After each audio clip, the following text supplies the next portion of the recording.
Welcome to the deep dive. We take your sources, we dig in, and get right to the interesting stuff. That's the plan. So today we're tackling something pretty fascinating, maybe a bit unusual. We're looking at Stephen Hawking's A Brief History of Time, but, well, through the lens of Luiz von Paumgarten's The Abstractionists papers. Right. It's quite a pairing. You've got Hawking on cosmology, Mm-hmm. the origins of the universe, black holes, the really big picture stuff. The biggest picture. Yeah, exactly. And then von Paumgarten starts much more personally questioning how we actually experience reality itself.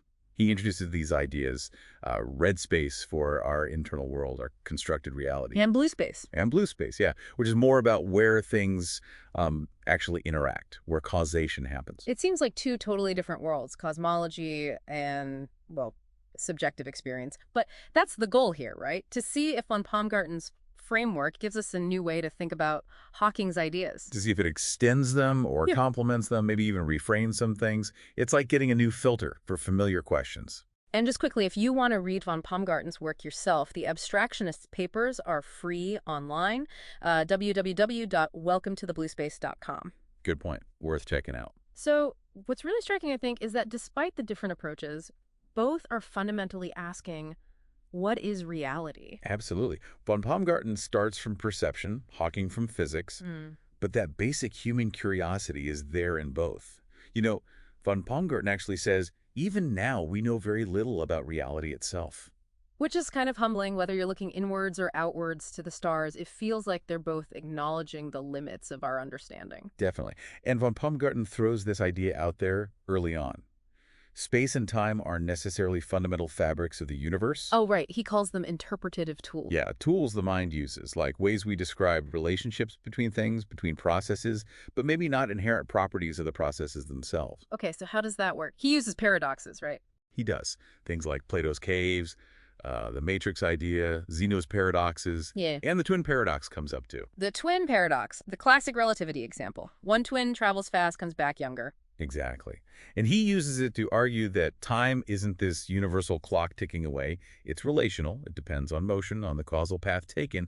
It's about the relationship between the twins' journeys. So if we take that idea, space and time, as interpretive relational tools and apply it to cosmology, what does that do to, say, the expansion of the universe? Well, it makes you wonder, doesn't it? Could the expansion be less about things flying apart in space and more about the causal relationships between cosmic structures evolving, changing scale? So space-time itself isn't the container. It's maybe more like a description of the relationships within the container. Or perhaps a description emerging from the relationships. It might mean that trying to map the very early universe, the singularity, using our normal space-time tools is, well, maybe it's like trying to use a road map underwater. The tool isn't quite right for the territory. That's a useful analogy. And von Paumgarten also talks about causation differently, doesn't he? Something about induction. Yes, induction. The idea is that cause and effect isn't just proximity. It's not just A bumps into B. It's about specific conditions being met for one process to trigger another, like a key fitting a lock. Okay, so conditionality is key, not just location or timing. Precisely. And this leads into the concept of causal spaces. Think of them as domains, almost, each with its own set of rules for how induction works, what conditions trigger what effects.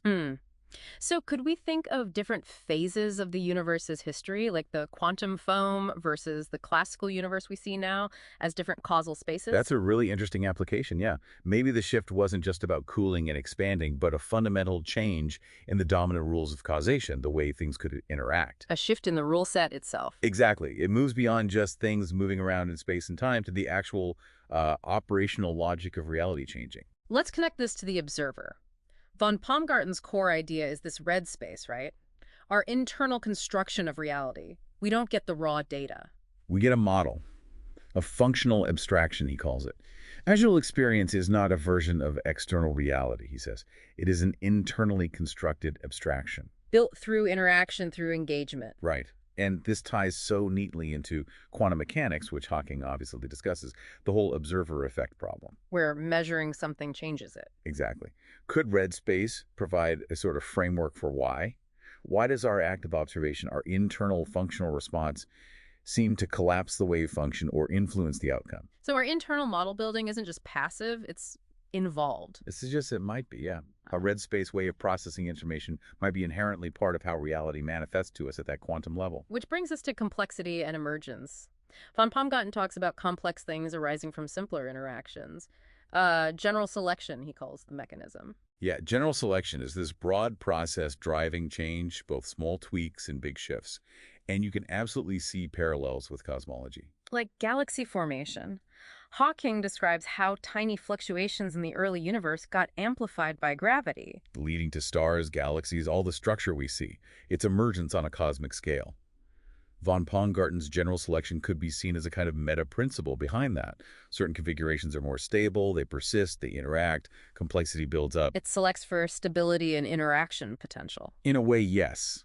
And he uses Conway's game of life as a great example. Right, the cellular automaton, simple rules. Incredibly simple rules, but they generate these complex, dynamic, almost lifelike patterns. It shows you don't need complex blueprints for complex outcomes. Maybe the universe is like that, fundamental laws playing out. Okay, what about paradoxes? We mentioned them earlier. Von Paumgarten sees them not as glitches in reality, but glitches in our models. Exactly. They show the edges, the limitations of our red space logic, our interpretative tools. So, thinking about Hawking, things like the black hole information paradox. Where does the information go? Could that be reframed? Possibly. If a paradox signals a model's limit, maybe the information paradox isn't a deep contradiction in the physics of blue space interactions, but a sign that our current models, our ways of describing black holes and information within our space-time framework, are hitting a wall. Our red space interpretation is breaking down at that extreme. It might be. It suggests we need a different conceptual tool, perhaps one that doesn't rely so heavily on our standard notions of location and information preservation within a fixed space-time. He also brings up Gödel's incompleteness theorems. The idea that any sufficiently complex formal system has true statements it can't prove within itself. Right. Does that imply something about physics? Can we ever really have a complete theory of everything if our mathematical and logical tools have inherent limits? It's a profound question. It really is. And looping back to causation, von Paumgarten suggests it might not always be limited by space and time. He uses quantum entanglement as a potential example. Yeah, the spooky action at a distance. Correlation without, seemingly, a signal traveling between points in space over time. If causation, or at least correlation, can operate outside those constraints. Then what does that mean for the very beginning, the singularity? Well, it opens things up, doesn't it? Yeah. Maybe the singularity isn't a point in time and space, but a state before our familiar concepts of space and time became the relevant descriptive tools. A different kind of causal regime altogether. So putting it all together, looking at Hawking through this von Paumgarten lens, it does offer some, well, really interesting reframings. It really does. Ideas about reality being interpretive, space and time being tools, causation being about conditions, emergence, they all seem to resonate with cosmological questions in unexpected ways. It's not about saying Hawking was wrong or von Paumgarten is right. It's more about synergy, seeing how these different ways of thinking can enrich each other. Exactly. It highlights how our understanding of the external universe, Hawking's focus, might be deeply intertwined with our internal experience and cognitive frameworks, von Paumgarten's focus. You can't entirely separate the map from the map maker, perhaps? It definitely encourages you, the listener, to think about how your internal red space shapes how you perceive everything, from everyday life to, well, the Big Bang. And again, if you want to explore von Paumgarten's ideas directly, the source is the Abstractionist papers, free at www.welcometothe.bluespace.com.